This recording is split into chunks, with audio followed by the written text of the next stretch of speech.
Bonjour à tous. Bonjour Bienvenue à sur tous. ce nouveau webinaire organisé dans le cadre des Journées nationales des industriels. Donc là, on a 1 heure dédiée au répertoire opérationnel des ressources. Petit rappel des bonnes pratiques, ce webinaire sera disponible en replay sur le site de l'ANS et vous recevrez également le replay par mail. Et on mettra aussi en ligne le support de présentation. Sur votre écran à droite, vous avez un petit onglet questions, donc surtout n'hésitez pas à poser vos questions. Sylvie et Mathieu se feront un plaisir de vous répondre et je leur passe la main sans plus attendre. Bon webinaire à tous. Sylvie, Mathieu, bon webinaire à vous aussi. Merci beaucoup, Élodie. Bonjour à tous et merci d'être présents aujourd'hui pour ce webinaire consacré au répertoire opérationnel des ressources. L'objectif aujourd'hui est de vous présenter, de partager avec vous les évolutions du ROR sur 2021 et de vous donner une vision des prospectives en termes d'accès aux données du ROR pour le court et le moyen terme. Donc, je démarrerai d'abord sur un peu un état des lieux du ROR en 2021 et des évolutions qu'on a menées en 2021 collectivement avec les solutions ROR et les régions. Donc, le ROR, il s'installe définitivement dans le paysage de la e-santé parce qu'il répond à un enjeu majeur du ministère de la Santé. En effet, avec le développement des maladies chroniques, le vieillissement de la population, la rareté des ressources, le ministère a positionné l'amélioration du parcours de santé au cœur de sa stratégie.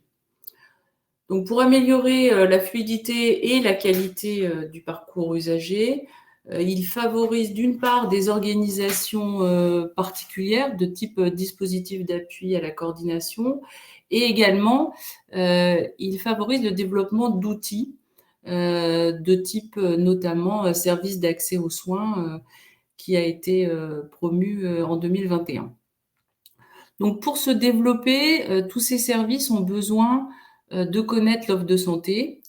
Et donc le ROR a pour objectif, d'une part, d'alimenter ces services via des web services normalisés, de leur fournir une vision nationale sur l'ensemble du territoire, transversale, c'est-à-dire une vision de l'offre de santé à la fois des établissements sanitaires, mais également des établissements et services médico-sociaux à destination des personnes âgées ou des personnes handicapées, en situation de handicap, et également des structures de ville.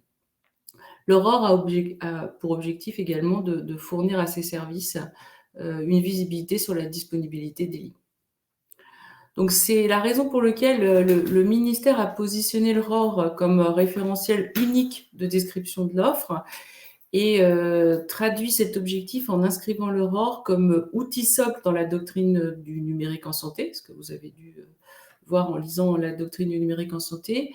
Et cette année, ce positionnement est renforcé puisque le ROR rejoint le panorama des grands projets de l'État et donc sera suivi par la direction interministérielle du numérique.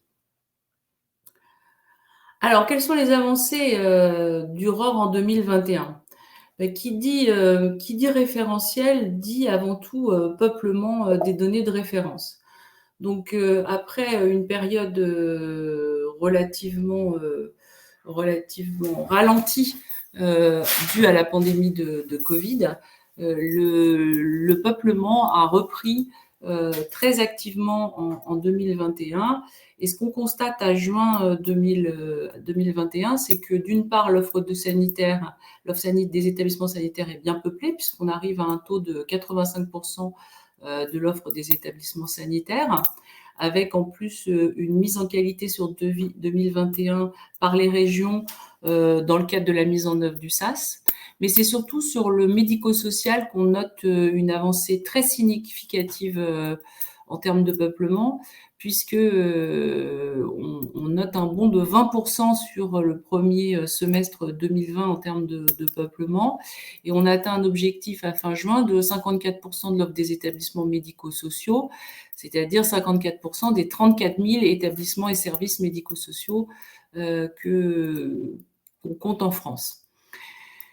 Le dernier élément qu'il faut noter en termes de peuplement, c'est que 2021 aura été aussi l'année au cours de laquelle a été mené un gros travail au niveau notamment des solutions ROR et des régions pour intégrer les données du RPPS, et nous y reviendrons, et à partir de ces données des RPPS, peupler dans le ROR l'offre des cabinets libéraux et des centres de santé, avec un objectif d'ouverture du service, de possibilité de visualiser l'offre libérale dans le ROR à fin d'année.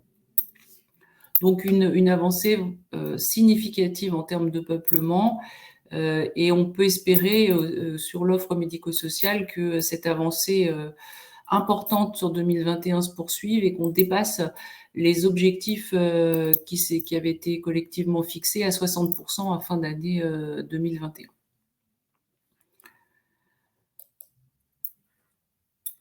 Outre le peuplement, ce qui est très important dans le cadre du référentiel, évidemment, c'est la qualité des données.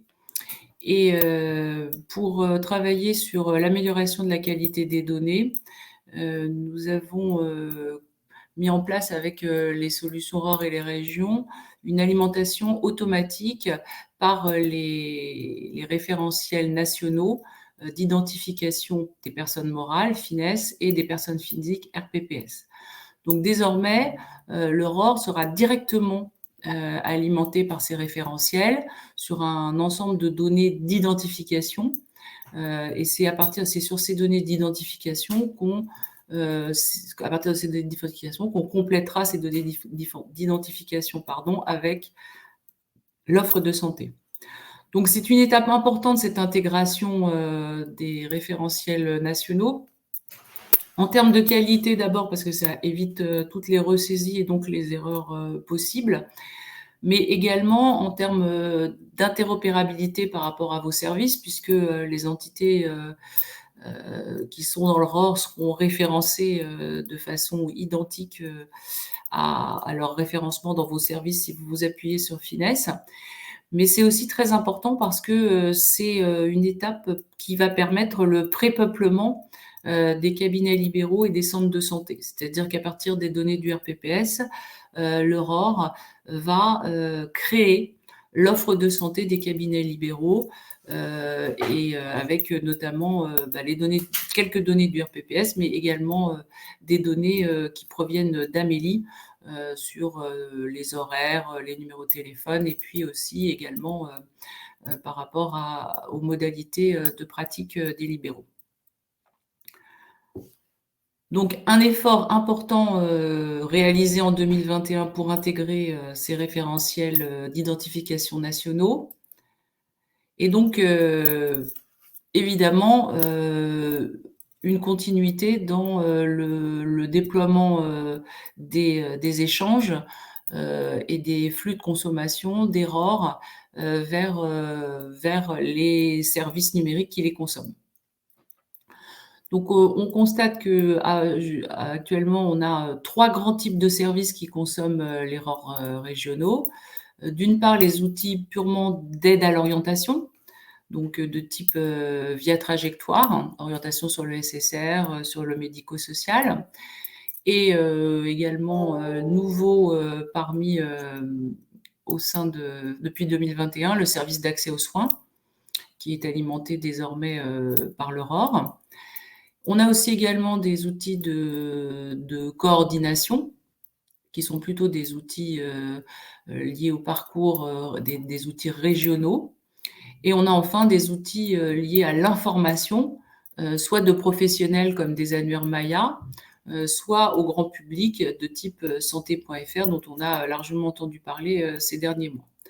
Donc en tout, on a à peu près une trentaine d'applications et de modules qui sont connectés au ROR et qui utilisent les données de description d'offres du ROR.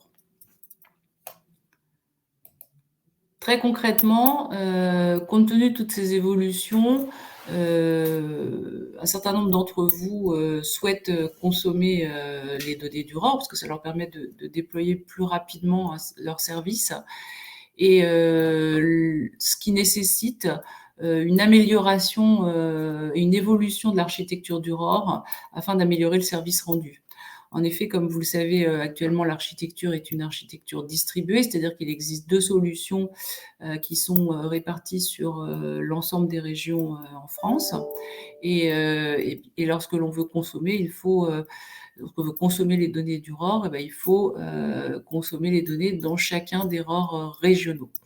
Donc, très concrètement, il y a eu une décision collective en 2020 pour faciliter l'accès aux données du ROR et pour aller vers une amélioration de la qualité de service en construisant un ROR national qui a pour objectif d'offrir un point d'accès unique aux données du ROR, de compléter les fonctionnalités existantes des solutions ROR actuelles et de permettre une amélioration du niveau de service aux éditeurs. Donc, je vais laisser la parole à Mathieu parce que l'objectif, c'est de vous présenter un petit peu les modalités d'accès à ce ROR national et le calendrier d'accès à ce ROR national. Merci. Donc, bonjour à tous. Moi, je vais vous parler effectivement de l'accès aux données du ROR. Donc, concrètement, on a une ouverture prévue début 2023 du socle ROR national. Ce ROR national va vous permettre de consommer les données du ROR national à partir d'un point d'accès unique, au lieu des 17 ROR régionaux comme c'est le cas aujourd'hui. Vous pourrez accéder aux données d'offres de santé en fonction de votre profil d'habilitation qui sera lié à votre besoin métier et qui déduira votre profil d'accès, et du périmètre d'intervention, soit régional, soit national. Voilà pour le ROR national qui va arriver. En attendant, qu'est-ce que vous pouvez préparer pour accéder au ROR national? Donc, 2 éléments que vous pouvez préparer. La première partie qui va être d'accéder aux données publiques du ROR qui sera fourni en Open Data en T1 2022. On en parle juste après. Et la deuxième partie, vous allez pouvoir anticiper les travaux qui vous permettront de vous connecter au ROR national, en sachant qu'on assure une rétrocompatibilité des services actuels qui sont présents dans le ROR pour que vous n'ayez pas à faire du développement en double. Donc concrètement, accéder aux données ROR qui seront fournies en Open Data. Alors, on parle de quoi? On parle des données publiques d'offres de santé sur le périmètre sanitaire, médico-social et de ville. Donc ces données seront disponibles sur DataGouv, ce qui vous permettra d'avoir une centralisation pour accéder aux données des 17 ROR régionaux. Concrètement, ces données, elles seront disponibles en accès libre, donc pas besoin de certificat pour y accéder. Elles sont directement issues des ROR régionaux, donc sans aucun retraitement de la part de l'ANS. Elles sont directement au format d'échange standard du ROR, c'est-à-dire modèle d'exposition et format XML. Vous avez un fichier par région et elles seront mises à jour de manière mensuelle. Comment y accéder? Donc, on vous a mis sur la présentation et vous pourrez y accéder le lien directement vers la plateforme. C'est comme toutes les données qui seront présentes sur DataGouv, vous allez directement sur le jeu de données concerné qui sera l'offre de santé et vous pourrez aller accéder aux 17 régions qui seront disponibles en tant que ressources de cette offre de santé. Donc, vous avez cette URL de téléchargement que vous pourrez récupérer et sauvegarder, puisqu'elle ne changera pas, et vous pourrez aller consommer les données de la région que vous voulez ou des régions que vous voulez avec l'URL que vous aurez sauvegardée directement. Ces données seront disponibles à partir de T1 2022. Donc T1 2022, les données disponibles en Open Data pour l'ensemble des régions. Deuxième partie, qu'est-ce que je peux faire en attendant? Je peux anticiper les travaux nécessaires pour me connecter au ROR national. Et un des éléments que je peux faire, c'est tester mes développements dans Platine. Alors, qu'est-ce qu'est Platine? Platine, c'est la plateforme de test d'interopérabilité du ROR. Ça vous permet de tester vos développements et notamment de vérifier l'intégration de toute la nomenclature NOS qui est liée au modèle d'exposition du ROR. Ça va aussi vous permettre de vérifier votre conformité aux spécifications d'échange du ROR et de les modifier et de respecter ces spécifications si jamais vos développements n'étaient pas corrects. Donc Platine est important, il va vous permettre de vérifier que vous savez consommer correctement les données du modèle d'exposition et l'ensemble des caractéristiques de ces données. Donc, comment est-ce que je peux tester mes développements? Donc, première étape, je demande l'accès à Platine. Ensuite, je signe et je renvoie les CGU avec des informations techniques qui me seront demandées. Je réceptionne ensuite les codes et logins avec le guide utilisateur de Platine. Et enfin, je peux valider la bonne consommation de mes services avec les 94 scénarios de test qui sont disponibles sur Platine. En sachant que ces scénarios sont sur l'ensemble du périmètre, en fonction de ce que votre application consommera, vous consommerez qu'une partie de ces 94 scénarios de test. Deuxième étape, on a vu tout à l'heure les données publiques en open data. Là, on va parler de l'espace de confiance du ROR. L'espace de confiance du ROR, c'est si vous avez besoin de consommer plus que les données publiques qui seront disponibles en open data. Donc là, vous allez avoir nécessité d'intégrer l'espace de confiance du ROR qui se définit comme l'espace de partage et d'échange des données de description d'offres de santé. L'idée, c'est que dans cet espace, que soit garantie la sécurité des données et des droits des professionnels ressources de l'offre de santé. Donc très concrètement, c'est faire attention que toutes les personnes qui se connectent à cet espace aient une vérification d'identité. Donc pour ce faire, comment est-ce que je peux intégrer un espace de santé, l'espace de confiance du ROR, pardon. Je demande à ce que mon application intègre cet espace de confiance, donc soit sur un périmètre régional, je ne veux consommer qu'une seule région, soit sur un périmètre national, je veux consommer au moins 2 régions, ou toutes les régions. Ensuite, en fonction de ces éléments et des finalités de traitement, mon profil d'accès aux données m'est précisé. Donc toujours pareil, c'est en fonction du besoin métier et des profils utilisateurs qui se connecteront à mon application. Typiquement, si j'ai des médecins, j'aurai un profil d'accès qui sera différent que si je n'ai que du personnel non médical dans mon application. Enfin, je commande le certificat IGC Santé Client qui est nécessaire pour que je puisse intégrer l'espace de confiance, donc via une liste blanche, et la clé publique de votre certificat permettra de vous positionner dans la liste blanche. Et une fois que tout ça est fait, vous pouvez accéder aux données du ROR. Donc là, véritablement, c'est pour accéder aux données qui vont aller beaucoup plus loin dans la description d'offres que les données publiques, qui seront disponibles en open data. Si on résume un petit peu l'ensemble des étapes, T1 2022, mise à disposition des données publiques du ROR sur la plateforme DataGouv, toutes les données publiques sur DataGouv en T1 2022. En 2022, vous pouvez réaliser tous les travaux préparatoires pour anticiper l'arrivée du ROR national. Je teste sur Platine et je commence à intégrer l'espace de confiance. Et en T1 2023, on ouvre le ROR national et vous pouvez vous connecter au ROR national puisqu'on a assuré une rétrocompatibilité des services. Voilà, en synthèse, les différentes étapes. Et maintenant, on est là pour écouter toutes vos questions. Merci à tous les deux. Bon, pour l'instant, pas de questions. N'hésitez pas, vous avez l'onglet dédié. Sylvie et Mathieu sont là pour vous répondre. Donc, surtout, n'hésitez pas. On a volontairement fait une présentation courte pour laisser du temps pour que vous puissiez nous poser toutes les questions que vous souhaitez. Alors, ne les décevez pas. On ne va pas les laisser sans question.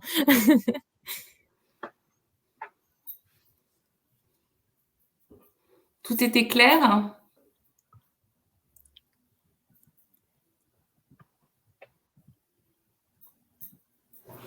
Apparemment,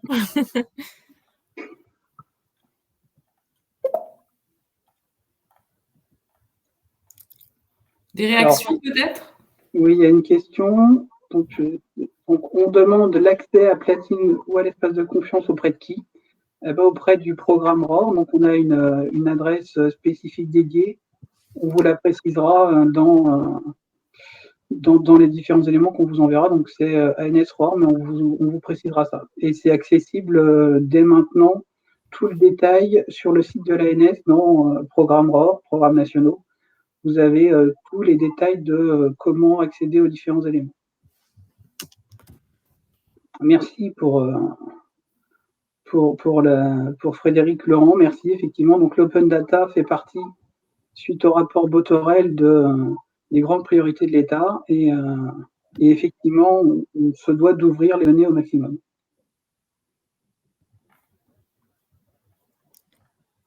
Je vous mets les liens dans le chat. Tac.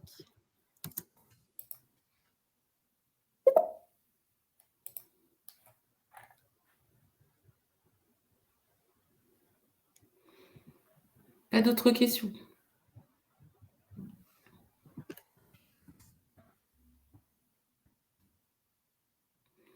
Alors, les prestataires de services à domicile sont dans l'Aurore en tant qu'établissements et services médico-sociaux.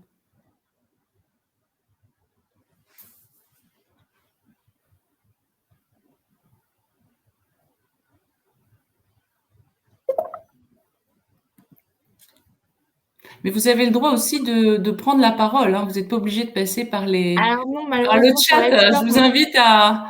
on ne peut pas sur Livestorm. Il n'y a que vous qui pouvez activer votre bon, micro. Les d'accord. participants ne peuvent pas. Ah, d'accord. OK. Bon, zut alors. Alors, modalité spécifique pour l'intégration.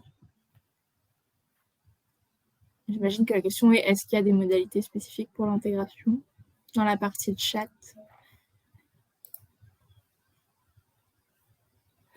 Non, si vous êtes un SAD ou un CSAD, normalement, vous allez être contacté par le grade de votre région, parce que les grades et les ARS mènent des campagnes de sensibilisation auprès des différents établissements et les accompagnent pour rentrer pour se décrire dans le ROR. Pouvez-vous le faire en amont? Oui, vous pouvez tout à fait le faire en amont. Il suffit que vous contactiez votre grade. Et il vous donnera tout ce qu'il faut pour pouvoir accéder au ROR et pour pouvoir vous décrire. Alors, on a une autre question. Est-il par ailleurs prévu quelque chose pour standardiser la notion du cercle de soins dont les contributeurs seront a priori tous répertoriés dans le ROR?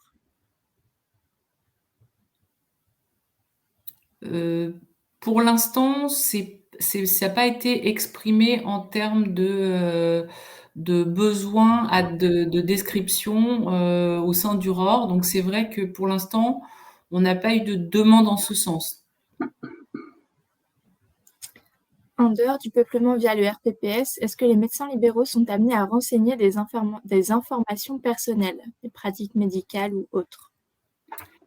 Alors, très concrètement, ce qu'on va rechercher dans le RPPS, c'est principalement des données d'identification et la spécialité du médecin, puisque cette spécialité, quand elle est intégrée dans le ROR, eh bien, elle se transforme en activité opérationnelle, en offre opérationnelle au sein du ROR.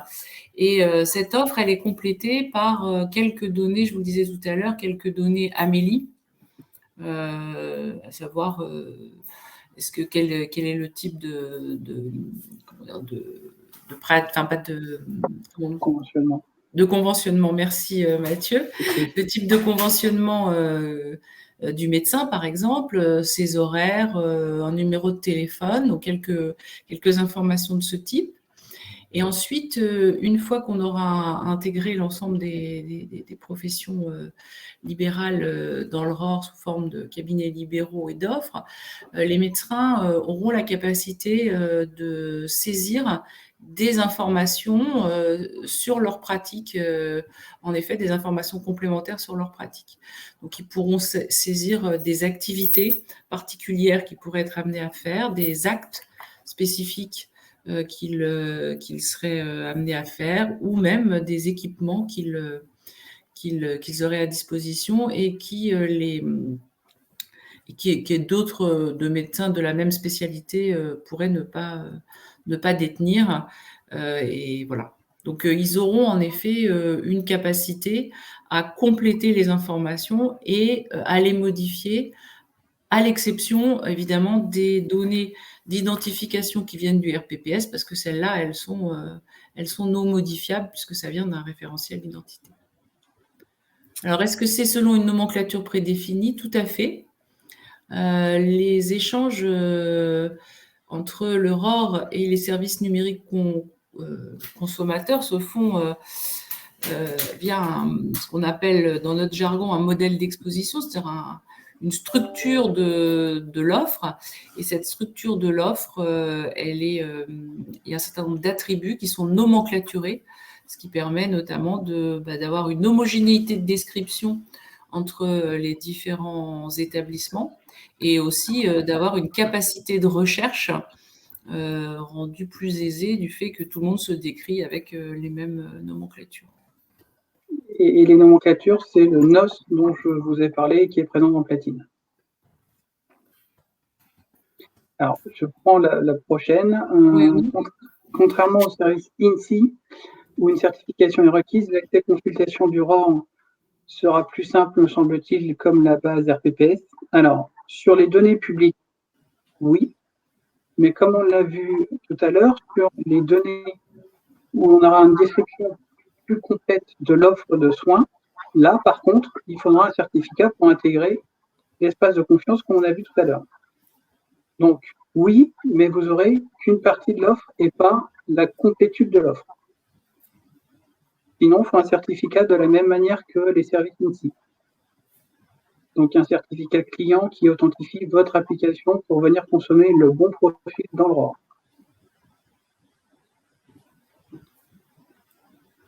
Parce que en rappel, pour compléter la réponse de Mathieu, dans le ROR, vous avez à la fois des données publiques, mais aussi des données en accès restreint et en accès très restreint, notamment des données de contact ou des données de gestion de crise qui sont accessibles à des professionnels qui sont dûment référencés.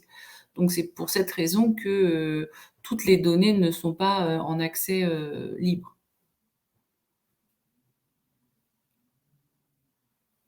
En annexe de la présentation, on vous a fourni le détail de qu'est-ce qui est en accès libre et qu'est-ce qui n'est pas en accès libre.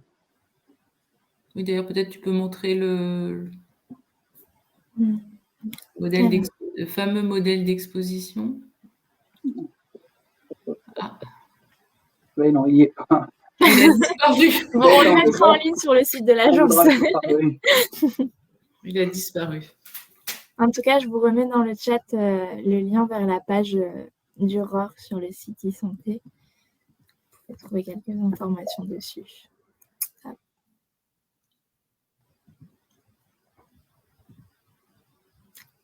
D'autres questions? C'est le moment.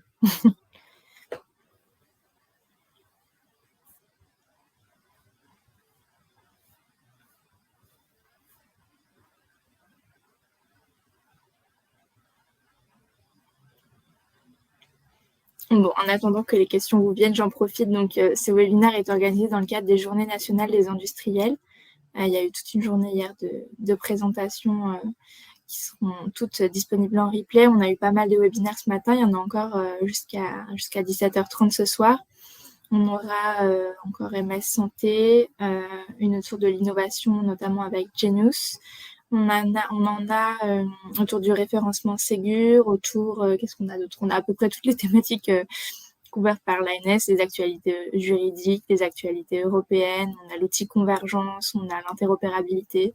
Je vais vous mettre le lien du programme de la journée dans le chat s'il y a des webinaires cet après-midi qui vous intéressent et pour que vous ayez une vue globale du programme pour les replays. Voilà. Si vous avez d'autres questions, n'hésitez pas. Alors, si je suis médecin libéral à Toulouse, est-ce que je peux consulter la fiche d'un correspondant en Île-de-France? Tout à fait. L'objectif est justement que vous ayez une vision nationale de l'offre de santé.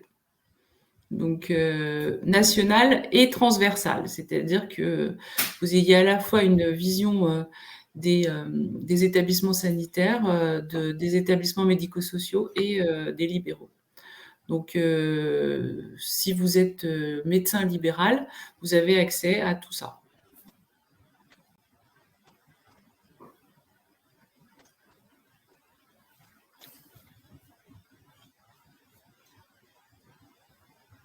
C'est parce que c'est l'heure de la digestion, vous n'avez pas de questions, c'est ça?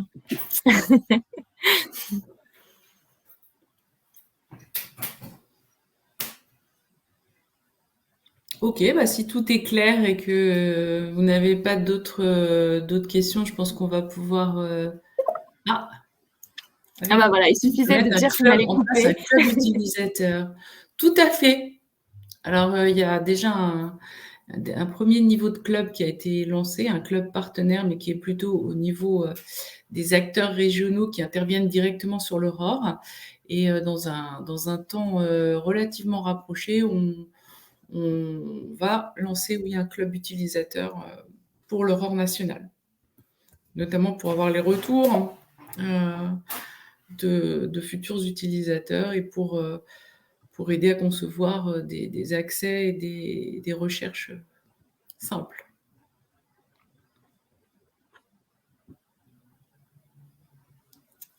Bon, et si jamais vous avez des questions qui vous viennent après ce webinaire, je pense que Sylvie et Mathieu sont à votre dispo. Je vous avais remis le lien de leur adresse générique dans le chat, donc ans-ror@isanté.gouv.fr. On a une autre question. Quelle place auront les PTA et les DAC? Eh bien, les PTA et les DAC sont intégrés en termes de description, sont en cours d'intégration dans la description des ROR.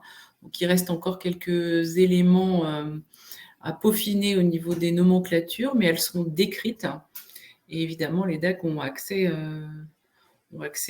au répertoire opérationnel des ressources parce que ça peut être un outil extrêmement intéressant dans leur pratique.